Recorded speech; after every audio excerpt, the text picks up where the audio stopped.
Serious, night owls of Reddit, what is the creepiest thing that happened to you when everyone else was sleeping? I recall a few months ago I was on my 3DS when I heard my little 7-year-old brother calling my name. This wasn't uncommon, as he used to stay up a lot on his iPod watching YouTube and had questions for so-and-so thing in game. So I put on a shirt and went to check on him. He was laying on the couch under his blanket, his phone still playing Minecraft videos when he looked at me and asked me to check his room for the knocking. I'm usually paranoid about this stuff happening anyway, so I went to look and turned on his light. As I glanced at the window I saw a kid, not a man, a kid, maybe 11 or 12 years old, just sitting there, smiling, looking like he just had the best day ever before running off. I ran to my brother and just scooped him up and took him to my parents' room to explain what happened, but they didn't believe me. I later learned that the neighbor's kid had been sneaking out at night to play with some other neighborhood kids and wanted to play a prank. Wow, I actually wasn't expecting that ending. So, I was at my grandmother's house in the Mississippi countryside. I didn't know it at the time, but my grandma's neighbor has pet peacocks. The thing about peacocks is that when they squawk, it sounds like a human being, desperately crying for help. Imagine being me, out on my grandma's porch swing, at 2 AM, hearing continuous human sounding cries for help. I was terrified. That, and mountain lion screams are what terrify me about nature. I was working from home, third shift, and about 2 AM. I heard the stuff on the coat rack in the living room rattle like it does when the door opens. I thought it might be my cat climbing on the coats, and went to get her down, and found not a cat climbing things she knows she's not allowed on, but a person I didn't know standing in the middle of my living room. He demanded to know where his stuff was, and after me insisting for about 5 minutes I had no clue who the duck he was, he threatened me. My phone was in my room, and I wasn't willing to turn my back on this guy, so I reached for the katana my mother had gotten me for my birthday, sitting against the wall behind me. I got to chase a man out of my apartment with an actual sword. Unfortunately, the whole experience freaked me out so bad that now I keep the sword next to my bed in case of noises in the night. I also lock the door. So I was home alone at 2 AM as my parents were out at a yearly company event which always drags out into the wee hours of the morning, and I was cleaning my house as a surprise for my parents so they'd come home to a spotless house. They've worked hard, they've earned their night out, and I was honestly enjoying myself as I had my tunes on and was lost in thought. All the lights were on, so even though it was night, there wasn't no dark spooky corner to make me feel uncomfortable. This is important for later. As I'm cleaning, I think I hear a door creaking. I shut off the music and sure enough, I hear creaking again. I go out into the hallway and it's the door to my sister's room creaking open. The light in her room is off, which I immediately found odd as I hadn't even gone into her room since it didn't need any cleaning. I figured the light was always off, or maybe I forgot having shut it off. There wasn't much in the way of wind, but the doors have been known to open and close sometimes on their own. Offhandedly, I say aloud, "Hey, could you close the door? I'd appreciate it." The door begins to creak closed, which at first started giving me the chills, but I dismissed it thinking I must have just timed my words to when it would start creaking closed. So I added on, "Actually, it's cool, you can keep it open." It started opening up again, creaking ever so slowly. I was starting to get creeped out, so I decided to just walk past and ignore it, chalk it up to my imagination getting the better of me. I didn't feel like putting my tunes back on, so as I cleaned, I kept hearing the door creaking again and again. And every time it was just the door to my sister's room. Starting to get tired and almost sure it was just the wind or something, I passed by it and saw it more open than before, and pitch black inside. I didn't stick around to look inside and just commented in an offhand tone, "Just close the door already, cool thanks ghosts, slam." I nearly jumped out of my ducking skin and immediately turned around to see the door to my sister's room closed shut. My eyes were wide and my heart was racing. Everything was so silent and calm, I had trouble believing I was so absolutely terrified. What scared me the most was the fact that my sister's room has a door where you need to turn the knob to fully close it, else the little metal piece which keeps the door closed makes it bounce off the frame, unless you slammed it hard enough to bypass the resistance of the metal springing the knob. The other thing that absolutely terrified me and made me go into my room and wait for my parents to come back home was that under the edges of the door into her room, the light was on. Listen, for my own sake I'm going to pretend this is made up. Call me weird, but sometimes when I can't sleep I get bored and get out of bed. I go to the window and look out of it for a bit. I dunno, it just kinda calms me seeing my backyard in the moonlight. I find it peaceful. Anyway, I was looking out the window when I saw a figure jump the fence. Too big to be a cat, it was human shaped.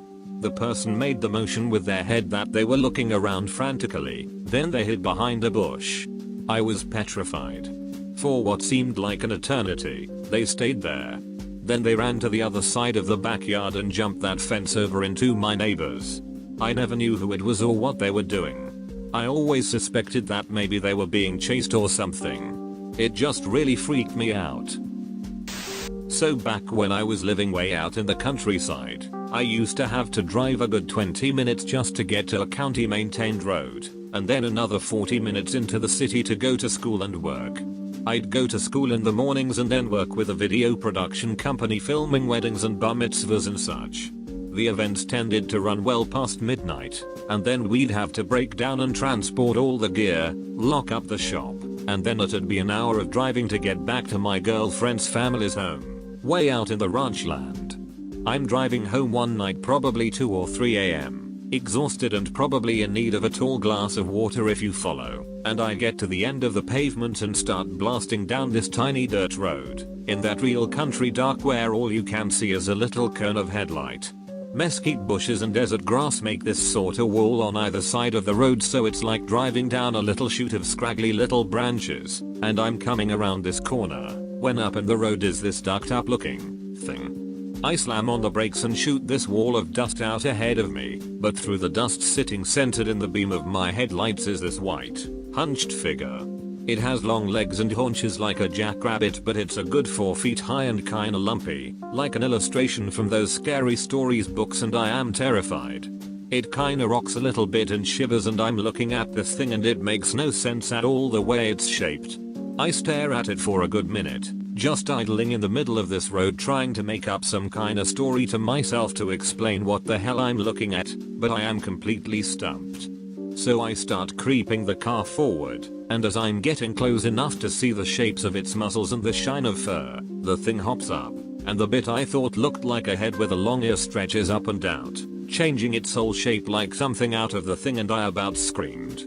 Still nearly invisible, except for its white striped legs and underbelly, this black cow that had been sitting at the edge of the road stood up, showing part of its body that had been hidden behind a folded black leg, and staggered off into the bushes to find a spot to sleep where people weren't blasting it with high beams. I felt like an idiot later, but in that moment where it was rising up and like unfolding itself, if I had run off before I saw what it really was, I'd be swearing to this day I saw a chupacabra or a demon or some craziness.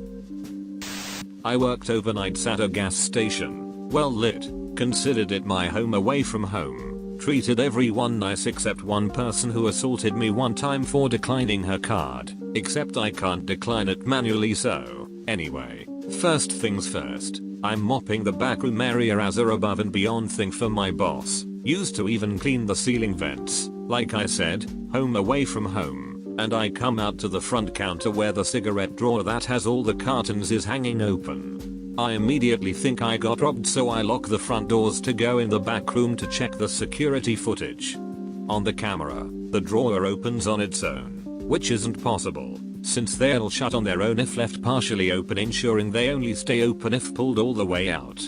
Feeling a bit creeped out but glad I wasn't robbed, I go to the front door, which has one of those twisting locks. I grab the lock to unlock it by twisting when a loud clunk occurs, and suddenly the lock is jammed shut. I called my assistant manager to inform her, and while on the phone using all my might to unlock the lock, there's 3 customers outside just laughing at this gas station clerk locked inside their store. To whatever ghost that masterminded that plan, Damn good job, you got me good. A long while back when I was still a teen and living with my parents, I wanted to listen to some music but it was quite late. I went downstairs to the garage and decided to listen to music in my car. After a while it was quiet as I was deciding on the next CD to play when I heard what sounded like leaves crunching outside. I looked in my rearview mirror and saw a figure coming up the driveway. The motion activated floodlight on the garage did not illuminate as the figure approached the front door. I quickly and quietly head back inside and go up to the kitchen where I could get a view of the front door. It was still quite dark, but I could make out the shape of a person standing at the front door. They stood there for a moment before I hear a knock. Obviously, this is strange for a quiet neighborhood at 3 AM. I reach for my phone and dial the police, but after waiting for another minute that felt like an eternity, the person turned around and walked away back down the drive and into the street, being careful to avoid the only street light. Before the police had arrived, he was gone. They started to search the area but found no one. One officer came to ask questions and get a description, but it was so dark I couldn't make out anything useful. To this day, I still have no earthly clue why this happened. A couple of years ago, I was laying on the couch, watching TV with the lights low. It was around 3 AM. I noticed a sound from the front door and looked to see the knob turning slowly left and right. The knob was locked, but it was still terrifying. The turning stopped after a few seconds, presumably because whoever was turning the doorknob heard the TV. However, the next day I was curious. I locked the knob, and then experimented with trying to open the door from the outside, and found out that I was able to open the locked door, using the same slow left then right then back again motion that the person used the night before. My fear is that whoever was testing the doorknob may have been in the apartment before late at night, and possibly other apartments in my unit with the same crappy doorknob. Make sure you have a deadbolt on your door as well, and make sure your doorknob lock still works. I had no idea that the locking mechanism on doorknobs could actually fail or wear out in such a way that the doorknob can still be turned and opened despite being locked. I had a drunk guy walk into my house once, claiming he thought it was his. That was the only wake-up call I needed, to remember to lock my door when I'm home all the time. I can kinda get it in an apartment building where every door looks the same, but this was in a unique house on a quiet street. Kinda makes me wonder if this is a tactic used by people trying to rob places. If they get caught, pretend to be drunk and confused so they don't get the cops called. A drunk guy tried to climb in my bedroom window when I was about 10. I was terrified and yelled at him to duck off. He then started knocking on the front door and woke up my mum. She realized he belonged to the Marsols next door and told him to duck off over there. To be fair, we lived in state housing and all the houses did look the same. At about 3 in the morning, I was playing video games in my living room when my front doorknob turns, but doesn't open, so I ran over to it, locked it, looked through the blinds and there was a crackhead, standing on my front patio. Edit, for those wondering why my front door was unlocked at 3 AM, I always lock it before bed but was still going out for the occasional smoke. Also I live in Canada,